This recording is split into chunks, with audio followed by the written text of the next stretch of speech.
Live from Eyewitness News, this is breaking news. Good afternoon. Governor Raimondo is giving us her daily briefing on coronavirus right now at the State House. Let's listen in. Me and my family who are missing going to church services today, my thoughts and prayers are with you, and know that we're going to do everything we can to resume communal faith-based settings as soon as we can. But in the meantime, let's all say a prayer for one another and remember how important it is to be kind and loving to one another as we get through this crisis. Today, I want to make a note that it is just the fantastic Dr. McDonald and me. The reason is because I wanted to give Director Smiley and Director Alexander Scott just a bit of time to breathe this afternoon. But rest assured, they are healthy, they are well, and they are working hard every day to protect the people of Rhode Island. I try once in a while to give people a break whenever we can. As you can see from the data on the screen, today's a good day. We saw a bit of a decrease day over day in our cases. Now, one day doesn't make a trend, but I'll take it. I'll take it. It's certainly better than the alternative, which is going up. And I think it's, for me anyway, it's a sign of hope, and it's a sign of confidence that we've been doing the right things, keeping people safe, and that there is light at the end of the tunnel. So I hope you will share in that hope and in that confidence. Obviously, we still have more cases and more fatalities, and that is something we have to bear in mind, but it's a good thing. It's a good day in our fight against the coronavirus. Just a few announcements today. It's Sunday, so I'm going to endeavor to be brief and not take too much of your Sunday afternoon. If you watched the briefing yesterday, you heard me talk about how the arts are just so important in the fabric of our state. And the arts can uplift us and inspire us and provide us comfort and bring us together as a community. That is true all the time, but it's especially true in times of difficulty like the times that we're experiencing now. And I would encourage you all to turn to the arts, whatever that may be for you. Art, dramatic art, dancing, some kind of creative expression and outlet, I think can provide great comfort and connectivity as we go through this. So today I want to let you know about a new virtual exhibit that Waterfire has started. And I have to say a huge thank you to Waterfire. This was their own initiative. They took the initiative and came to us with it. It's a special installation called Beacon of Hope, and it's intended to honor those who we've lost in this pandemic. Every Rhode Islander that we've lost is represented by a luminary. And it's a beautiful, moving tribute to the human cost of this pandemic, and I hope it brings some comfort to loved ones. You can view the work 24/7 at waterfire.org. Waterfire.org. I would say that there's so much that is difficult through this crisis, but one of the things that I have found to be particularly heartbreaking is that we have to change the way we grieve. And so during this period, the social distancing restrictions have even applied to funerals and other services. Despite that, we've lost many loved ones. So it is I'm grateful to Waterfire, and it is my hope that we can all as a community take a moment to remember the lives of those lost, and I hope that this provides some comfort, especially to the loved ones who have lost someone to coronavirus. I want to take a second to talk again about mental health, and I have tried to mention this pretty regularly in my press conferences. The fact of the matter is, what we are living through now quite possibly is going to be one of the hardest things we ever lived through. Certainly in Rhode Island history, certainly in my lifetime as a Rhode Islander, and maybe in your lifetimes as well. It's a public health crisis. It is an economic crisis. It's enduring, it's changing the way we live, and so with all of that comes mental health issues. And we don't want this to also turn into a mental health crisis. So in the best days, when the economy was doing well and we were things were quote-unquote normal, still we have so many loved ones who struggle with mental illness, anxiety, depression, other kinds of mental illness, addiction, those in recovery. It's tough on a good day. It is very tough as we deal with the added anxiety which has come with the coronavirus. Now, I know that because I'm hearing from you, and so that's why we're working overtime to make sure that even though we're going through this, we still have the community supports for Rhode Islanders of all ages, by the way, from the littlest among us to the most senior. And so I want to just say a few things. Number one, as my husband would say, it's okay not to be okay. If you're feeling like you need help, I want you to reach out. If you're missing your normal support group that gets you through a given week as you are on your recovery journey, if you still struggle, if you're struggling with addiction, if everyone in your family's been laid off and the added anxiety and pressure of that is just becoming too much, I don't want you to feel isolated. I don't want you to feel ashamed to find help. And I want you to know we've actually added resources so that we can meet the extra needs of Rhode Islanders. So I want to tick through a few of the specific things that we're doing to remind you of ways to get help. I'm also talking about it here at the podium so you know it's happening all over the place. It's not just you, it's everyone. And it's, as I said, we want you to reach out just as the same as you would reach out if you broke your arm and needed to go get help for that. So number one, insurance companies, I did an executive order, so this is not optional. Insurance companies have to cover telemedicine. That means if it's a phone call to a therapist or a doctor or a social worker must be covered by the insurance company in the same way as it would be covered if you were doing an in-person visit. So the fact that you might feel reluctant to go into the office should not deter you from getting an appointment. You can do it simply by phone, or if you have some video capability, you can do it that way as well. I want to remind you again about BH Link, Behavioral Health Link. It's a 24/7 hotline and triage center for adults in crisis. That phone number is 414-LINK, 414-LINK. Call there anytime, day or night, if you're an adult and in immediate need of mental health services, and they'll get you the help you need. They'll assess what you need and get you the help you need. Now for children, we also have set up a 24/7 hotline for kids in crisis. That's called Kids Link, and that number is 1-855-543-5465. And I'd like to thank the hardworking folks at Bradley Hospital. Bradley Hospital has been operating Kids Link for some time, but I reached out to them and said, could you make that a clearinghouse, a one-stop shop for the entire state? And they agreed to do that. So if you're a kid and you're hearing this and you're feeling angry, depressed, suicidal, like you just need to talk to someone, or if you're a parent and you know your children need more support, call Kids Link and they will match you up with the appropriate level of care. And they're doing a terrific job reaching into the community to make sure that we have excess capacity in the system so that they can match you up with a therapist or doctor or other mental health professional in the community. I would say that to me, the most inspiring thing about the crisis so far has been the everyday acts of kindness and generosity that happen every day, millions of times a day. I see it. I see it all around me. I hear about it. I see it on social media. I see it in the stories of people saying, Governor, I'd like to make this anonymous donation. Governor, how can I help do this? But I want you to remember this. As much as we have to be taking care of our neighbors and our friends and our family, don't forget to take care of yourself.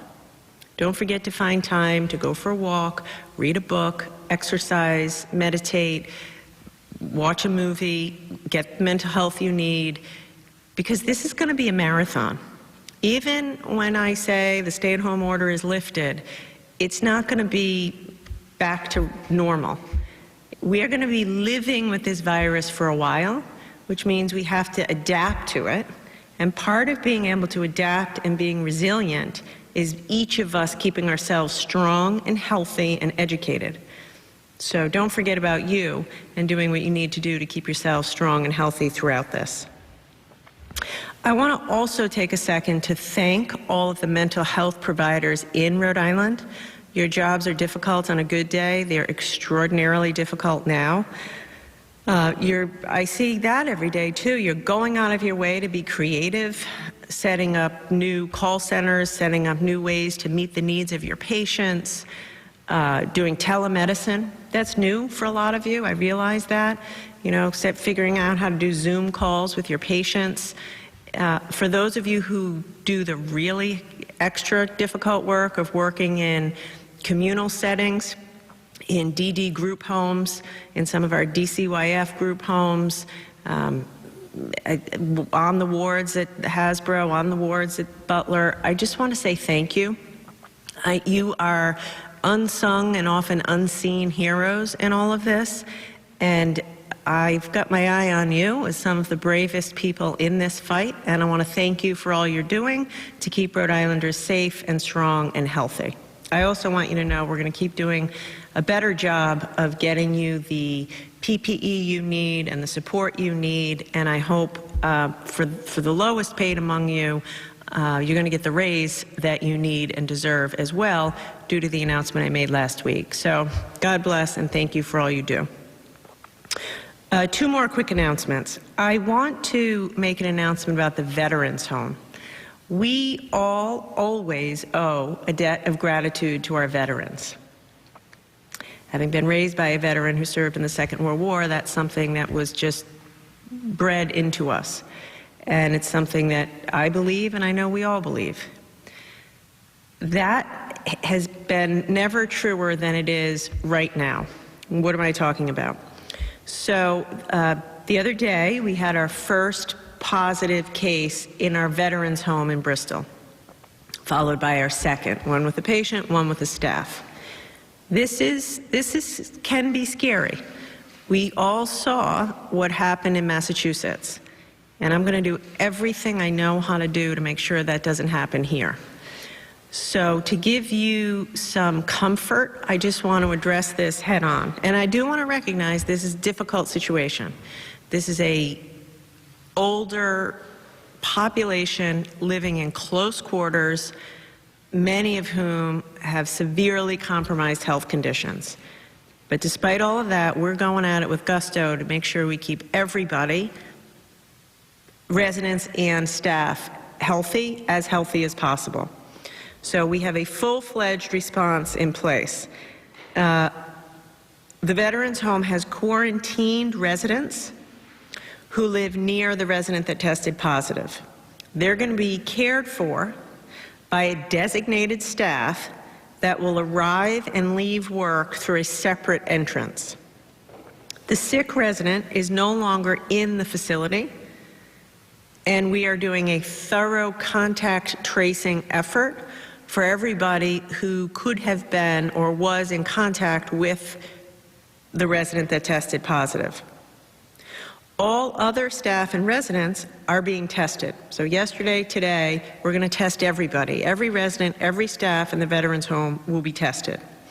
And we've put in place a team from the Rhode Island National Guard on site to provide additional support for the home. So this is a big deal. We're on it, and we're going to do everything in our power to make sure that it doesn't get out of hand and spread and cause the fatalities that we've seen in Massachusetts and other places. To those of you who have loved ones in the Veterans Home, I want you to know how seriously we're taking this. We didn't waste any time. We got the National Guard team in there. We've tested everybody. We've quarantined the other folks, and we're doing everything we know how to do to keep your loved ones safe. Finally, last note, since it's timely, I've said this so many times, but it cannot be overstated what a tough time this is for small businesses, many of whom have closed completely due to the crisis. So I just want to remind everybody that on Friday, the President signed a bill to put more money into the payroll protection program. This is money available for small businesses. They're going to start processing that tomorrow. So if you haven't already reached out to your banker, you really need to do that immediately. The way to access the funds in this program, if you're a small business, is to call your banker. If you have an existing line of credit, an existing banking relationship, call that person today if you haven't already done it. Now, some of you, especially the smallest businesses, have said you don't have an existing banking relationship. So we have set up a separate and special product just for you. And the way to get that is to send us an email at ppp@commerceri.com. ppp@commerceri.com. And we're going to do our best. We will work with speed to get you connected to a financial entity that can get you the loan. But I can't emphasize enough, you got to move fast on this one. And starting tomorrow, they're going to be starting to process. For those of you who have been able to access the loans, I've heard great things, that it's money that is sorely needed and being well spent. So and it allows you to keep your employees working, which is something I'm begging every business to do to the extent possible. Keep as many folks on your payroll as possible, as long as possible. So thank you. Stay strong if you run a small business, and let us know how we can help. With that, I'm going to turn it over to Dr. McDonald.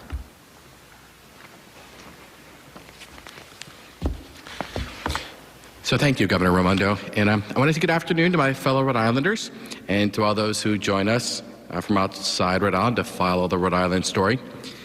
In terms of our COVID-19 data, we had 310 new cases. That brings our total to 7,439. Regrettably, we've lost 11 more of us. And that doesn't get easier to say every day, just so you know. One of those folks was in their 50s. 4 of these folks were in their 70s, 1 were in their 80s, and 5 were in their 90s. 10 of these good people were from nursing homes. I want to just share a little bit of context in total about the pandemic, though. It was only 119 days ago when the first patients were ill in China. And it really has only been 57 days since patient number 1 was diagnosed in Rhode Island. So just as context here, it's still a relatively new disease. We're still learning a lot. And although we're learning a lot, there's still a lot of unanswered questions. But I like the progress we're making, and I think we're heading in a good direction together here. Having said that, you know, I know it's a difficult time for everybody, and our routines aren't, quite frankly, our routines anymore. It'd be normal right now to feel a little bit frustrated and a little bit like, what am I doing here? You know, so one thing I think we can do, though, is take this time to optimize our personal wellness. So let's look at things that we can do during this season of illness to start looking at what can we do to go on a worthy journey of personal wellness here. So let's just start at the top with oral health. You know, we're supposed to brush our teeth for 2 minutes twice a day, and I think a lot of us are good at doing that twice a day, but I don't think a lot of us are good at doing it for 2 minutes at a time. And the 2 minutes really matters. Dental hygiene is important. I don't want to be a dental emergency. And you don't either. And my toothbrush has a 2-minute timer built into it, but just a 2-minute timer, just to make sure you brush your teeth for that time. It sounds like a small thing, but we have to keep in mind, we really have to take care of, you know, the teeth. You know, it's hard to keep the doctor away without good teeth. You know what I mean? My little expression, an apple a day keeps the doctor away. We got to have good teeth to eat that apple here. So let's work on that as something we can all do. Exercise is really important too. You know, one thing about exercise, it helps our lungs and our heart to be stronger, and we need that. It's just important to keep our fitness up here. And you know, the weather's the weather. Some days are great, some days not so much. But you know, we're hardy New Englanders. We can get out, we'll get out. But you can do stuff in the home too. You know, we all learned exercises as kids we can do. Just try to be active in your home and get active. An hour a day of exercise is what we're all shooting for. So let's work on that a little bit if we can. And then I want to talk a little bit about immunizations. You know, a wellness reminder for our kids. It's important that our kids get vaccinated against these childhood diseases. You know, the director highlighted yesterday some of our concerns about the little bit of drop in vaccines we've seen. You know, and one of the things I've heard from the pediatricians is that parents are a little bit reluctant to go to the doctor's office right now. So I just want to address that a little bit. The pediatricians have taken measures to keep your children safe when they come to your office. So the childhood vaccines are important. We want to make sure we get those. You know, just to give you some numbers, when I look at March 2020 numbers compared to last year, so month to month over a year, just, you know, that month, 39% decrease in our measles, mumps, rubella vaccines, a 20% decrease in our polio vaccines, and, you know, a little bit larger, 52% drop in our menactor, our meningitis vaccines. It's just 1 month, so we still have herd immunity in the state for these diseases. And keep in mind, we can achieve herd immunity for these vaccine-preventable diseases. This we can control. And I think during a time when so much of it feels like it's out of control, we should focus on what we can control. So some of that is just our own wellness and things we can do to protect our kids, and those are good things we can do. So I want to end with an easy way to make sure you're keeping socially distant here. And I think you've heard the expression, I want to keep somebody at arm's length. That's an old expression, right? So if you look at me putting on my arm there, there's the governor right there, and she's going to put out her arm right now. Thanks, Governor. And you know, there's a little gap between us there. Guess what? We're more than 6 feet away. You can do this anywhere you go. And you know, I think this is a little bit easier to do than, you know, walking around carrying a tape measure. And I just think that's one way we're just like where you're going socially. Rather than kind of saying something might be, you know, construed as unkind, just put out your arm a little bit, and then we know we're all good, and then we can just move on with our day, and nobody gets their feelings hurt. And I just want to say that I'm going to turn it over to the governor for questions. Thank you, Governor. That was very helpful. We should do this. Come on, Margie. You and I. Dr. McDonald, we'd love your weekly demonstrations. We do. I love this guy. He's fabulous. Thank you, Margie. So you may recall yesterday, it was beautiful out, sunny, relatively warm. With that in mind, Christian Winthrop from Newport Buzz says Newport was inundated with traffic yesterday. In 1 hour, nearly 300 out-of-state cars were counted driving on Bellevue. When posted to Newport Buzz social media, a spirited debate was ignited. Many claim your quarantine order is unconstitutional or doesn't apply if they own weekend homes. Your thoughts on this? So that is very concerning, very disappointing, and I'm going to have to make sure we get some more enforcement and presence in Newport. It's also very wrong. So the quarantine order is in effect. It is the law, and if you have come here from another state to reside in your second home, that's fine, and we want you here, but you have to follow the law. The same way that when you're here, you have to follow any other law. We are asking you to do the right thing to allow us to keep Rhode Islanders safe and healthy and be in quarantine. So I will remind you that we right now are in a situation where anyone coming from any other state by any other mode of transportation, car, anything, when you come to Rhode Island, you are ordered into quarantine for a period of 14 days, no exceptions. And I appreciate I forget who the question was from, but I appreciate you letting us know that, because it's not okay. You know, this right now, I just explained, today's the first day we've had a little bit of a decline. We might actually be at a place of getting this thing under control. And for those of us who do live here full-time and work here full-time and make our livings here full-time, it's really important that we get back to work quickly, which means we all need to follow the rules. So I'm happy that you're here. We want you to be here, but we need you to be safe, and we need you to follow the rules. Our next question is from Ian Donis of the Public's Radio. Supporters of loosening restrictions say the risk of doing this is limited, since about 80% of deaths are related to nursing homes, and that's where the vulnerability is greatest. Do they have a point? If not, why not? Well, I'd say yes and no. I mean, it is certainly the case that the greatest risk is to people. The following paid commercial program does not reflect the opinions and views of Nexstar Broadcasting Incorporated, this station, or their employees and affiliates.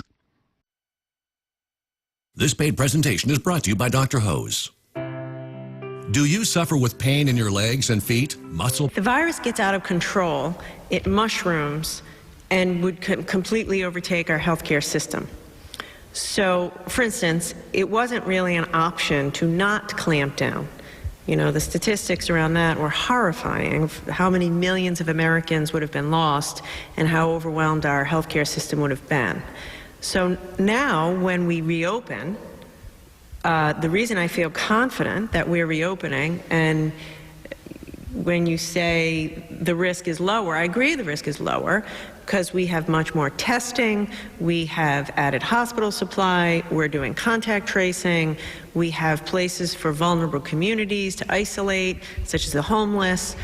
So the risk, there's no doubt about it, the risk is greatest to the oldest and most frail among us, which is why we have to continue to really protect that population. The young and the healthy are soon going to be able to go back to work, but under different restrictions, so the virus doesn't blossom the way it has in other places.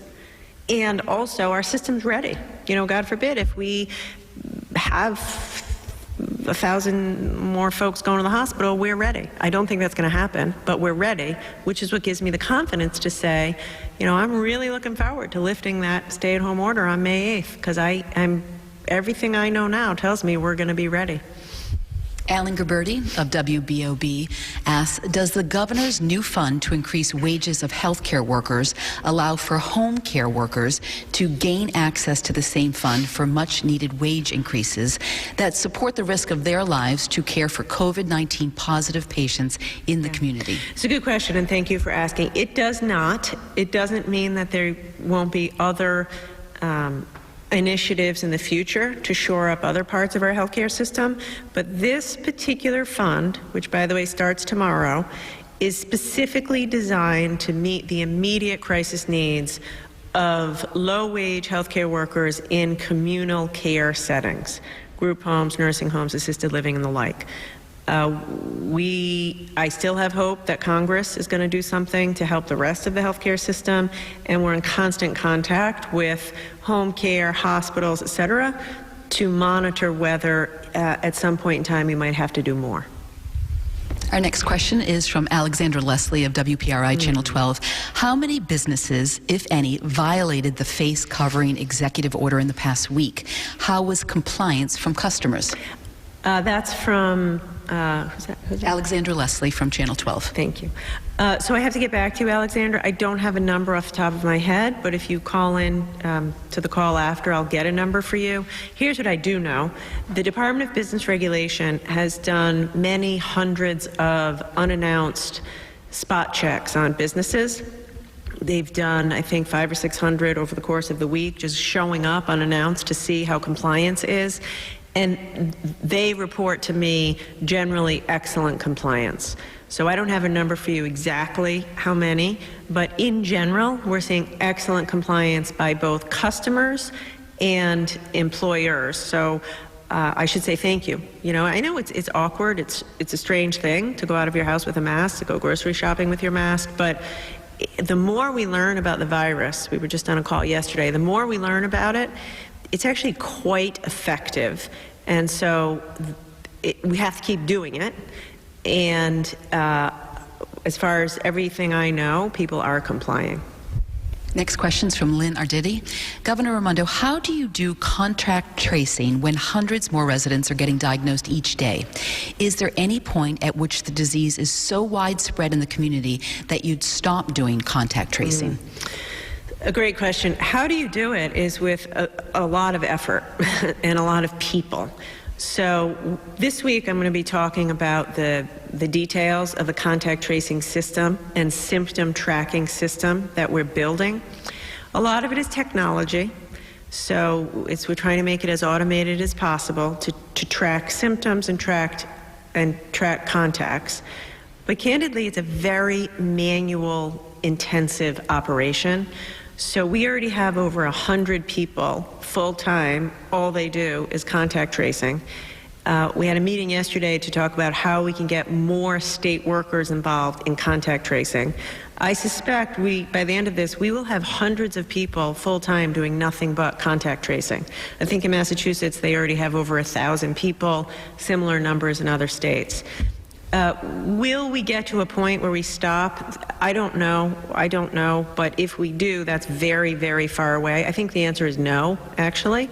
And in the meantime, it's building a very robust system so we can do it. This provides me with an opportunity to remind everybody, use your contact tracing notebook every single day. So this is your reminder for today. If you haven't done it in the past few days, please go do it. Pull out your notebook, write down, where was I yesterday? Who was I in contact with? Because again, this is hard. So if you get tested positive, someone's going to call you and ask you, where have you been? Who have you been in contact with?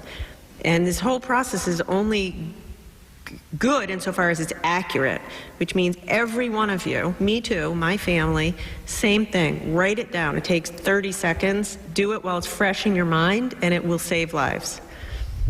Nancy Thomas of RI News Today says that Governor Cuomo this morning said that as they open up the state phase 1 and phase 2, they'll have to be careful to not lure people from other states or regions. How will Rhode Island address that issue if it can? It's an excellent point that the governor makes, and it's something we're thinking about, and I'll have more to say, if not this week, a week from tomorrow.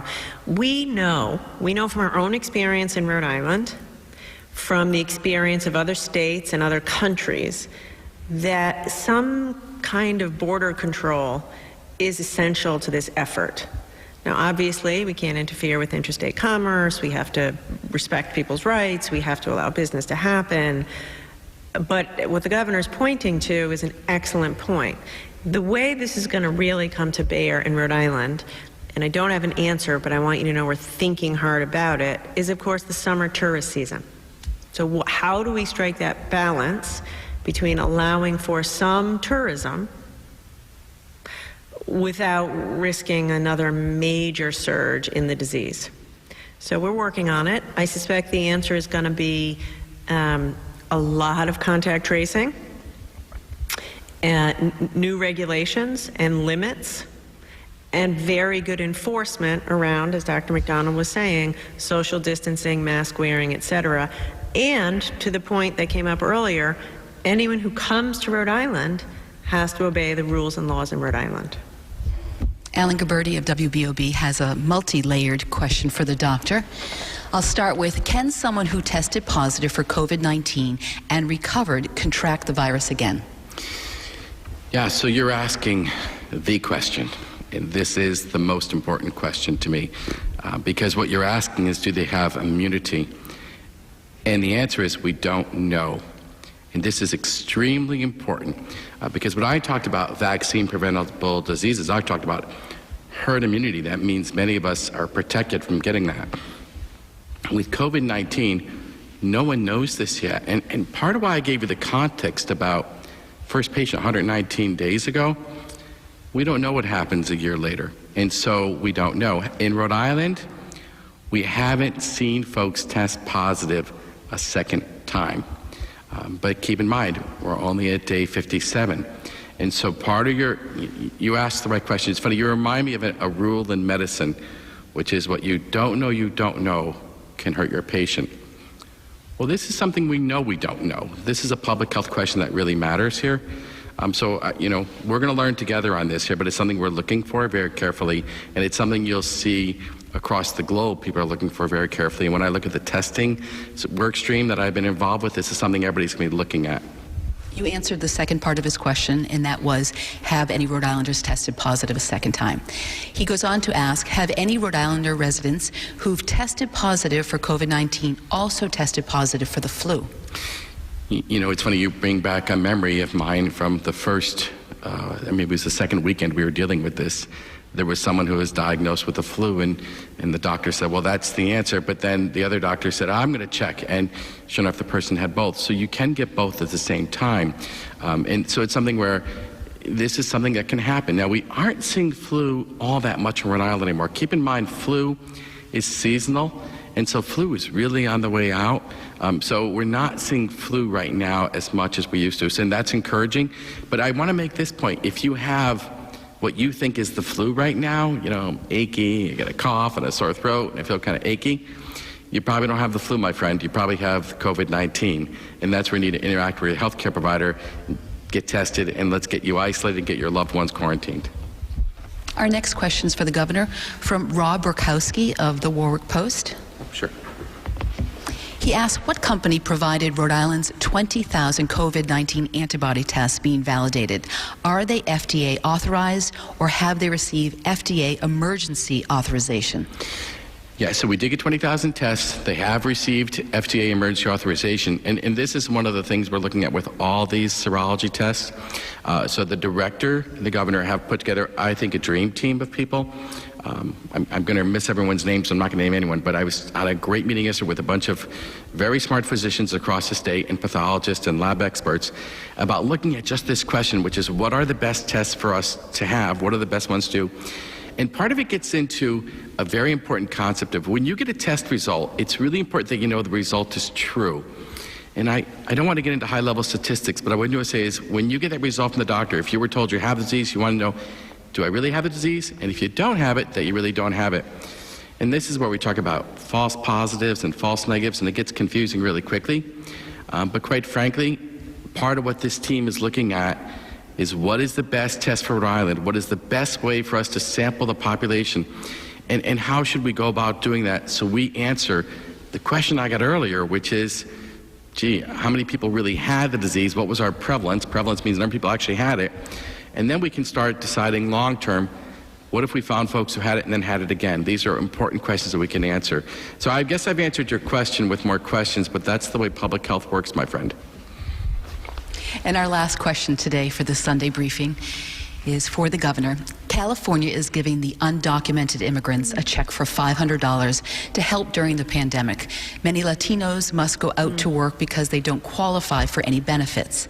Given the high numbers of COVID-19 cases in the community, would you consider a similar message? And this question comes to us from Liza Gordon of Noticias, Rhode Island. Thank you, Liza. This is something that is weighing very heavily on me right now. We had a great meeting or virtual meeting on Friday with my advisory group of Latino leaders, and we are working together to figure out the best ways that we can support the undocumented community. I can tell you we're doing an awful lot around food delivery. In fact, we just had a huge distribution on yesterday, or Friday maybe, to the undocumented community, working very closely with Mayor Diosa to figure out how we can help folks. So we're doing more. We're going to continue to do more. That could be an idea. We're going to be open to a number of different ideas. I do want to say a few things about this. I know there is fear in the undocumented community, and I understand that. But I'm begging with you, please, to go get tested if you are sick. I promise you will be safe if you do that. I have said this in the past. You might show up and see people in uniform. These are not ICE agents. These are people there to help you. It is free. We want you to get tested. We want you to get health care, and we are going to protect you. I'm going to be talking a lot more about that this week, but it's an important message. And to the leaders in the Latino community, please help us get that out. Second point, many members of the Latino community, particularly women, but many members, work in these low-wage healthcare jobs. They are exactly the people we're talking about who work as CNAs or nurses' assistants or cleaning folks, food service in nursing homes, hospitals, and the like. And many of them also live in, small apartments, crowded apartments. And so here's what I want you to know. Let us know so we can get you a free, safe, clean dormitory at Brown University. If you're someone who's a healthcare worker, documented or undocumented, and you feel it's just not safe to live in your house, maybe you live with 10 other people in a small house, maybe your grandmother, aunts and uncles, or elderly people are in the house, you probably shouldn't be living with them because you don't want to spread the disease. So let us know so we can get you a place. Brown has graciously offered. This is free. It's free to you, and we are not going to ask about your immigration status. You are a Rhode Islander who lives here. We want to take care of you and your family, and we want to make sure you get the health care that you need and deserve. So I'm glad you asked that question, and we're going to be talking a lot more about this. By the way, for the rest of Rhode Island, not only is this the right and humane thing to do, it is the necessary thing to do to keep all of Rhode Islanders safe. Because we are learning every day that the experience of other countries is that when you have a blind spot about certain communities who sometimes live in the shadows, who are not taken care of, that can lead to a surge which hurts everybody. So we're serious about this, and we're going to continue to get after it. Thank you, Governor. Happy Sunday. Enjoy your day. Nice to see you. Thank you so much. You have to work every day. Thank you. That was Governor Gina Raimondo giving us her daily update on the coronavirus, and the health department also briefing us. Today, the governor said it's a good day in the fight against coronavirus because we're seeing a decrease in cases. There are still, though, 11 deaths that were reported, 310 new cases, bringing the total of confirmed cases in Rhode Island now to 7,439. Hospitalizations were slightly down to 258 people, and the governor also addressed what's going on at the Rhode Island Veterans Home, saying there were cases this week there and quarantined residents near the resident who tested positive. They are cared for now by designated staff going in and out by a separate door. The National Guard is also helping efforts there. It's all in an effort to prevent what happened at the Holyoke Soldiers Home in Massachusetts when dozens of residents there passed away from coronavirus. The governor also addressed mental health concerns right now with so many people feeling isolated and potentially depressed. She said she signed an executive order that insurance companies have to cover telemedicine, meaning you can call your therapist and get help that way, and it will be covered by insurance. And perhaps most importantly today, the governor reminded everyone to not forget to take care of yourself. So we have the latest updates for you all the time on our website at WPRI.com. Stay with Eyewitness News for the latest on this breaking story.